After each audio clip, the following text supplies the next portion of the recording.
我不上班，顶多是穷。Not working just makes me poor. Working makes me both tired and poor. If I don't work, I only have financial problems. If I work, not only do I have financial problems, but I also have mental issues. Every day, I have to reply to multiple work chat groups. Got it. Okay, sure. Beggars also say please help, but when beggars go out to beg, they still have to check the weather and the time. I go to work early in the morning and come back late at night, rain or shine, and in the end, I earn less than a beggar. I think about quitting 800 times a day, but I still manage to get perfect attendance every month. This is a popular joke on Chinese social media, and while it's humorous, it reveals the bitter reality behind many workers' laughter. People say that we are in an era where capitalism is faltering and all industries are struggling. In every trade, there are obstacles to overcome. The most unfortunate are the current college students. Before graduation, the future is uncertain and everyone has potential. After graduation, the reality sets in and everyone is just another worker.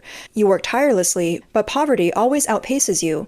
Those without jobs want to work, and those with jobs want to die. In companies, one person does the work of three, and if you don't put in extra effort, you'll end up farming. In the past couple of years, the word people hear most frequently is poor. Regardless of what they used to do, whether they were workers or bosses, engaged in physical businesses or e-commerce, almost everyone in China, except for public servants, has entered an era of widespread poverty. People used to say, "You're poor because you don't work hard." Factory line and public security workers are earning 2,000 or 3,000 yuan a month, making less than even a beggar. Without desires, they don't want to buy houses or cars, don't get married or have children. Without ambition, they don't want to start a business or become wealthy investors. As long as they don't starve, they're content. They lack drive, so they deserve to be poor. However, the current trend on Chinese social media is, the harder you work, the worse off you are. Without working hard, you can still at least eat and not become a negative millionaire. But those who try hard to change their fate end up losing everything and becoming heavily indebted. The harder you work, the more debt you accumulate. The more you persist, the poorer you become. The bigger you play, the more debt you have. These past few years have truly not been suitable for starting a business. There are fewer and fewer people on the streets. Nowadays, if something can be bought online, it's almost impossible to make a living selling it offline. Store owners just watch each other, either getting crushed by competition or dragged down by the market. Even wholesalers and brand manufacturers have turned to live streaming sales, leaving only the restaurant industry appearing somewhat prosperous. Barbershops still have occasional queues, and hospitals are as crowded as ever. It's not fair to blame young people for not getting married, not having children, not spending, or not consuming. In the current environment, no matter how smart or hardworking you are, it's tough to make money renting a place for business. If you push a bit harder, take out loans to expand, you'll just end up worse off. Sometimes it's really better to just lie flat. Lying flat has become the most sensible thing to do in recent years. Entering 2024, more companies are laying off employees, and more businesses are going bankrupt. In Guangzhou alone, there are hundreds of thousands of unemployed people. Each of them has parents to support and children to raise. How are they supposed to get by? But no matter how tough life gets, it still has to go on. As a result, we're seeing women flocking to live streaming and men flocking to food delivery, creating a surreal scene where there are more taxis than people. The passageways and subway stations are crowded with young women doing live streams, but there are very few viewers sending gifts. Many college graduates can't find jobs and have to resort to food delivery, earning only 2.5 yuan per order with no social benefits or security, often waiting half a day without receiving a single order. App-based taxis and three-wheel taxis fill the streets, with more vehicles looking for passengers than there are people to ride them. Entering May, the economic situation in China has noticeably deteriorated at a faster pace. Those in the restaurant business find that there are no more customers. Small shop owners realize that a day's revenue isn't even enough to cover the rent, and stores selling clothes and shoes have long since shut down. It's truly a case of industries withering and livelihoods suffering. This is a restaurant owner whose business failed due to poor sales. In a video, he said, I had nothing to do today, so I went out for a walk. Everywhere you go, there's an air of desolation. It's like a battlefield out there. As the real estate market gradually fades from the spotlight, industries directly affected include banking, construction, building materials, renovation, property management, home appliances, and furniture. Hoping to return to the prosperous times of the past is impossible. Some might argue that my failure is due to poor management skills, and there are always people who make money regardless of the times, just like in the restaurant business. Many have said I can't manage well, that my products aren't good, and that my capabilities are limited. I don't deny these criticisms because the reality is in front of us. But in 2024, the restaurant business is also a heavy asset, high investment, and an intensive operation industry. It's really not as simple as you think. Given the current environment, is it really a matter of personal capability? If the failure of the restaurant is due to personal capability, is the closure of physical stores also due to poor management? Let's see what these store owners have to say. 从深圳到东莞，再到惠州。 Netizens from Shenzhen to Dongguan to Huizhou report that physical stores, commercial streets, and residential shop fronts are filled with cries of despair. Closed shops and transfer notices are everywhere, from city centers to town centers to industrial area night markets, with foot traffic decreasing progressively. Some industrial areas are almost devoid of people. 很少看到建筑工人。 Factory buildings are also vacant, and I rarely see construction workers on the roads this year. With the market saturation and sluggish sales of commercial housing, industries like banking, construction materials such as steel, cement, and plastics, renovation companies, property management companies, home appliances, and furniture industries are heavily impacted and have plummeted. The decline in these industries indirectly affects the income and job choices of those running shops and working away from home.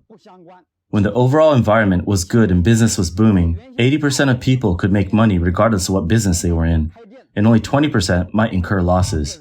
But now, with a poor overall environment, only 20% are making money, while 80% are losing money. The video from this store owner shows that the factory buildings are almost entirely shut down, and on the commercial street, aside from a few convenience stores, no other shops are open. Dongguan, once held as a paradise for workers, is now deserted. For a long time, there's been a narrative that physical stores were killed by e-commerce.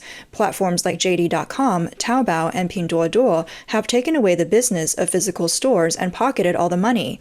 Some believe that without cracking down on e-commerce, China's economy cannot improve. However, e-commerce platforms argue that they don't deserve the blame. They're also struggling and on the verge of collapse. So, who has caused the downfall? Recently, there was news that JD.com's founder, Richard Liu, started to tighten employee discipline due to poor performance. Some say this confirms a recent claim that e-commerce is also becoming unsustainable. Richard Liu said that employees with poor performance don't deserve to be part of the team. The statement is harsh, but the reasoning is straightforward. It's not just JD.com. Platforms like Taobao, Xiaohongshu, and Douyin are all being forced to follow Pinduoduo's lead by offering the lowest prices across the internet and unconditional returns. Our entire e-commerce sector is becoming like Pinduoduo, using the most advanced AI to achieve the most traditional business ideal, eliminating middlemen to avoid markup. However, don't believe that eliminating middlemen will allow source factories to make big profits. They still make meager earnings because if they dare to raise prices, lower-cost factories will snatch away their traffic. So who benefits the most? In the short term, consumers indeed gain, which explains why online consumption, as a proportion of total social consumption, has been increasing from January to April this year. However, in the long run, this homogeneous internal competition may lead to a decline in product quality and a lack of innovation. Manufacturers are solely focused on reducing costs, ignoring other aspects, which means consumers might suffer in the end. Starting a business is difficult, and so is working a job. Once thriving businesses can't hold on to their wealth, and those already struggling are further burdened. Delivery drivers say the platforms exploit them, providing no benefits and forcing them to compete for orders. E-commerce sellers say that platforms squeeze them, pitting merchants against each other, ultimately leading to collective demise. What about the factory workers? Whose grievances are greater? This is a documentary reflecting the lives of grassroots workers in China. It tells the story of an owner and employees of a hardware factory in Foshan, Guangdong. A male worker in yellow uniform says that they work 12 hours a day with few holidays. The owner's response is that not producing for a day would cost him 50,000 yuan. To drive a better car and buy a bigger house, he can even delay paying wages.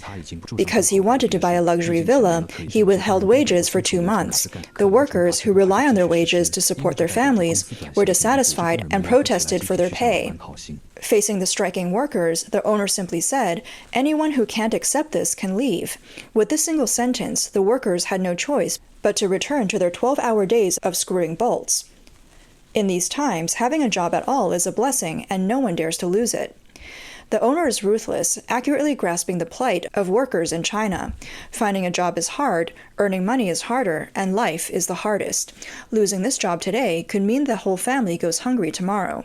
Seeing this, anyone would wonder just how dire the economic situation must be for people to live such hard lives. Some might ask, doesn't China's official economic data show that the economy is doing well? Didn't China's GDP growth rate reach 5.3% in the first quarter? Are these people just pretending to be poor to gain sympathy? If you think this way, it means you don't fully understand China. China's news and statistics departments are the most mysterious organizations in the world. With a little data manipulation, the worst scenarios can look like the best scenarios.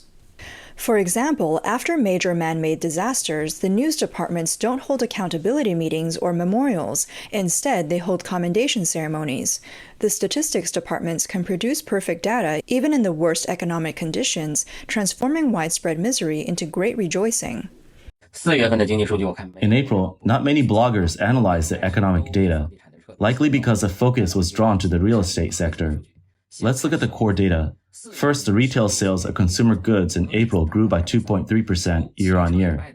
Excluding automobiles, consumer goods grew by 3.2%. You could see that the contribution of automobiles in April was minus 0.9%.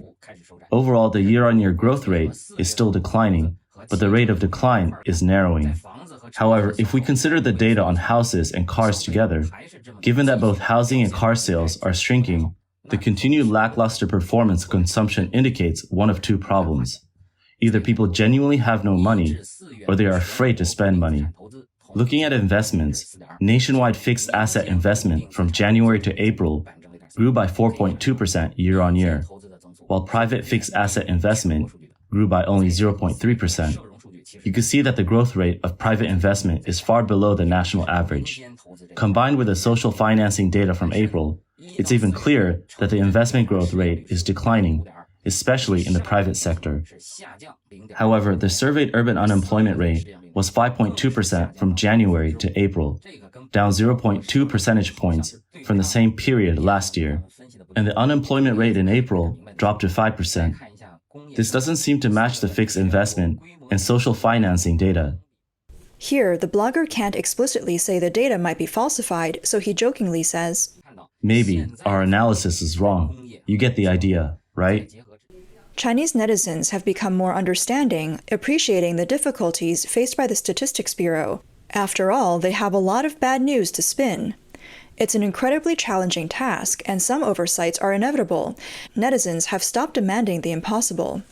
The blogger continues to analyze, looking at the industrial production data, the added value of industries above a designated size nationwide grew by 6.7% year-on-year in April, accelerating by 2.2 percentage points from the previous month. The growth rate is quite fast. From the data, it seems the focus is still on equipment manufacturing, high-end industries, and increasing export revenues. Finally, the blogger sighs and says, After looking at all this data, one can't help but wonder, do households really have no money, or are they constrained from having money? I believe we need to stabilize income first, then make efforts to increase them. You know what I mean? Everyone knows that the common people really don't have any money left. The Chinese government should focus on increasing the income of the lower classes. However, the reality is quite the opposite. Seeing sluggish consumption, the Chinese Communist Party, CCP, is getting anxious. Despite the people's empty pockets, the government is trying to force consumption by accelerating programs like old for new appliance replacement and introducing new regulations for electric vehicles, including mandatory replacements. They're even initiating a new wave of price hikes on essential living expenses. There are reports online that in some communities in Shanghai and Shandong, neighborhood committees have started using grid workers to go door to door to record the age of air conditioners, refrigerators, and washing machines. This effort, resembling a population census, aims to encourage residents to participate in the old for new appliance replacement program. Yet, even these measures can't stir the stagnant market. People aren't buying houses, cars, or large appliances. They are tightly holding onto their money and refusing to spend. When pushed to the brink, the government resorts to extreme measures. On May 27th, China's National Bureau of Statistics released data showing that from January to April, large industrial enterprises nationwide achieved a total profit of 2.09 trillion yuan, an increase of 4.3% year-on-year. Specifically, the mining industry achieved a total profit of nearly 400 billion yuan, a decrease of 18.6% year-on-year. The manufacturing industry achieved a total profit of 1.4 trillion yuan, an increase of 8%. The electricity, gas, and water production and supply industries achieved a total profit of 258 billion yuan, an increase of 36.9%. For ordinary people, these numbers mean nothing. What truly matters are the aspects directly impacting their lives.